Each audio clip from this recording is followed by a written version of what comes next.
Bonjour à toutes et à tous. Donc moi c'est Anna, je fais mon projet de doctorat sous la direction de Fabio Gennareti avec sous la co-direction de Yves Bergeron, Alexis Achim et Philippe Abrevjuk.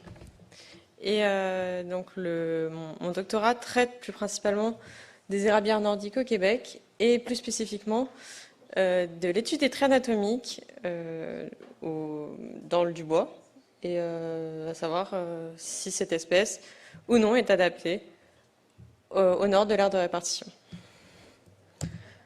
Donc pour commencer, je vais tout d'abord vous parler des traits anatomiques du bois. Donc qu'est-ce que c'est? Tout simplement, ça va être les éléments qui sont donc invisibles à l'œil nu, mais qui constituent le bois, tels que les vaisseaux, et qui vont donc d'une première part être définis par leur fonction, par exemple, qui vont permettre la circulation de la sève avec la fonction hydraulique, ou le maintien de l'arbre debout avec la fonction mécanique, ou le stockage de ressources, donc par exemple les nutriments dans les cellules.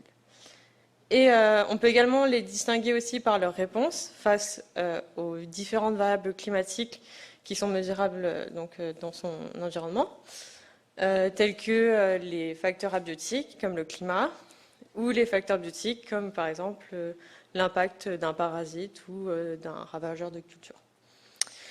Et finalement, la réponse de ces traits et la variabilité de ces traits va permettre de comprendre le degré d'adaptation de l'espèce à son environnement.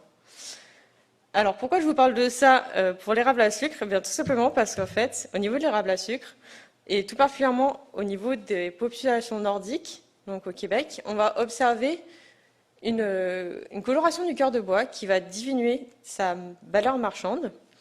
Et en fait, cette coloration est due à l'impact du climat direct sur cette espèce. Et la question qu'on va se poser dans le cadre de mon doctorat, finalement, c'est comment cette mésadaptation, donc cette mauvaise adaptation de l'espèce, est-elle directement, comment elle se manifeste au niveau des traits anatomiques du bois? Comment on peut voir la variabilité dans le bois? Donc pour cela, on va partir sur une étude en plusieurs chapitres. Donc le premier chapitre vise à évaluer la variabilité de ces traits géographiquement parlant, c'est-à-dire le long d'un gradient nord-sud et est-ouest. Après avoir caractérisé cette variabilité, on met en lien ces traits anatomiques avec l'impact du climat et de la météo, donc tels que les précipitations, les gelées tardives, la sécheresse, les années sèches. Et enfin, le troisième chapitre porte sur la variabilité de la qualité du bois le long de l'aire de répartition au nord, du nord de l'aire de répartition au Québec, de l'érable à sucre. Donc on va s'intéresser à la qualité du bois, c'est-à-dire la qualité de la fibre, mais également la densité du bois. Et dans le cadre de cette présentation, je vais surtout me concentrer sur l'anatomie du bois, qui est en fait, comme vous l'aurez compris, une grande composante de mon projet de doctorat. Donc pour évaluer, pour mettre en place, en fait, pour répondre à ces questions, pour évaluer ces chapitres, on a utilisé 144 rondelles de bois qui ont été prélevées au Québec, donc le long de l'aire de répartition, du nord de l'aire de répartition de l'érable à sucre.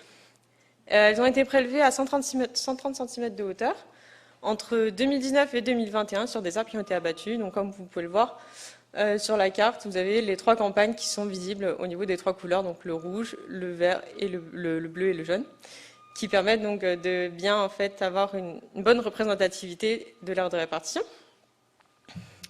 Ces rondelles de bois ont été dans un premier temps séchées, puis ensuite on les a sablées à 4 tailles de papier pour que ça soit progressif.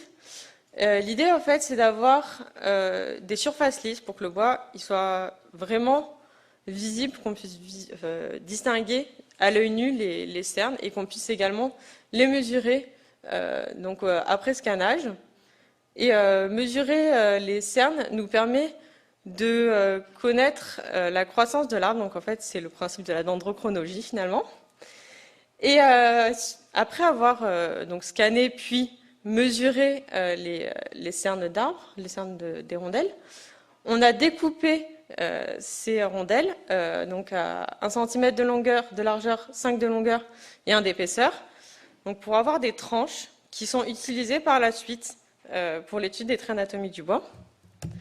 C'est-à-dire qu'en fait, on va utiliser ces tranches pour faire des coupes nitrotomiques. C'est des coupes qui sont vraiment très fines, qui sont 15 microns, 20 microns, et qui permettent en fait de visualiser les différents éléments après coloration. Quand on les met entre lame et lamelle, on peut les observer au microscope et on peut visualiser les différents éléments, donc les différents traits anatomiques du bois, et les analyser à l'aide de logiciels tels que WinCell, qui permettent de visualiser la variabilité de ces traits, donc notamment la forme des cellules, l'arrangement des cellules, comment ils sont disposés dans le cerne, mais également le nombre de cellules et c'est à peu près tout. Non, il y a pas mal de paramètres qui sont mesurables. Et ce à quoi on s'attend, donc dans le cadre de mon étude, pour le premier chapitre, on s'attend à voir, comme on a plus de gel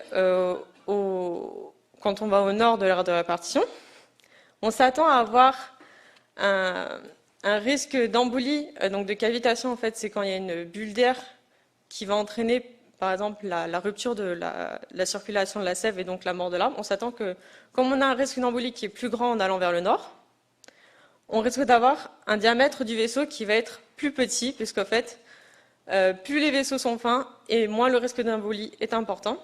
Donc en fait, il va résister plus facilement moins le risque, plus la résistance à l'embolie est importante.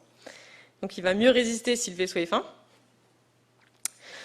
Et enfin, on s'attend pour le deuxième résultat attendu, à ce que, puisqu'on a une plus grande disparité des saisons en allant vers le nord, c'est-à-dire que plus on va vers le nord, plus les hivers sont longs, par exemple, eh bien, on s'attend à ce qu'on ait une plus grande variabilité des traits anatomiques, et notamment des vaisseaux, puisqu'ils sont responsables de la circulation de la sève,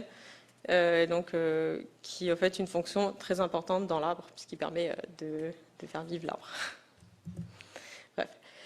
Pour le deuxième résultat attendu, qui consiste au chapitre 2, c'est-à-dire le lien entre le climat et les traits anatomiques étudiés dans le chapitre 1, donc on sait qu'il y a un lien entre le climat et les traits anatomiques, mais on aurait, donc, comme on peut le voir en fait avec le graphique, avec un impact direct des précipitations sur la taille des vaisseaux. Donc quand les précipitations sont plus importantes, on a également des vaisseaux de taille plus importante, de diamètre plus important notamment.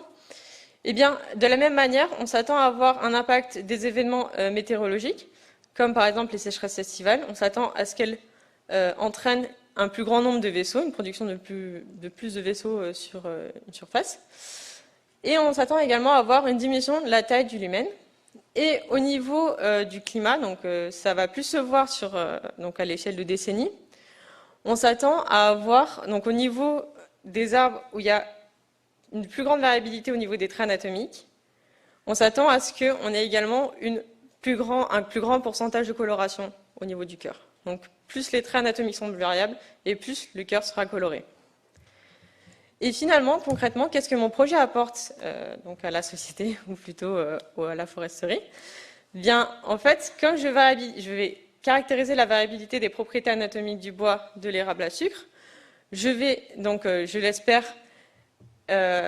améliorer la compréhension de la capacité de l'acclimatation de l'espèce dans son aire de répartition, et éventuellement, si à expansion de l'espèce au nord, voilà, voir comment en fait elle peut s'acclimater dans son environnement. Merci pour votre attention et merci aux partenaires également.